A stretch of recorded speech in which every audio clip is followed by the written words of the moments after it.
பீகார் தேர்தல் முடிவுகள் தமிழ்நாட்டிலும் எதிரொலிக்கும் என கூறியுள்ள பாஜக எம்எல்ஏ வானதி சீனிவாசன், பீகாரை போல் தமிழ்நாட்டிலும் காங்கிரஸ் கட்சி துடைத்து எறியப்படும் என மறுபடி கொடுத்துள்ளார்.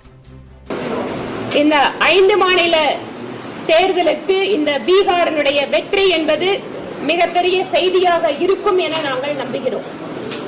ஏனென்றால் எத்தனையோ விதமான வேறுபாடுகளை மத ரீதியாக, ஜாதி ரீதியாக மக்களிடையே உருவாக்க முயன்று கூட அந்த சக்திகளை எல்லாம் புறம் தள்ளிவிட்டு எங்களுக்கு வளர்ச்சியும் வாய்ப்புகளும் பாதுகாப்பும் கொடுக்கக்கூடிய அரசுதான் தேவை என்பதில் இன்று பீகார் மக்கள் காட்டியிருக்கின்ற உறுதியை வருகின்ற 5 மாநில தேர்தல்களிலும் காட்டுவார்கள் என்பதில் சந்தேகமில்லை.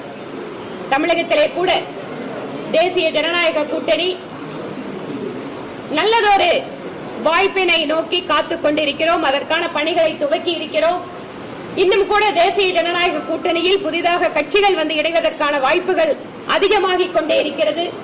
பீகாரை போலவே தமிழகத்திலும் இதே மாதிரியான தேர்தல் முடிவுகளை தேசிய ஜனநாயக கூட்டணி நிச்சயமாக பெறும் என்பதில் எந்தவிதமான சந்தேகமும் இல்லை.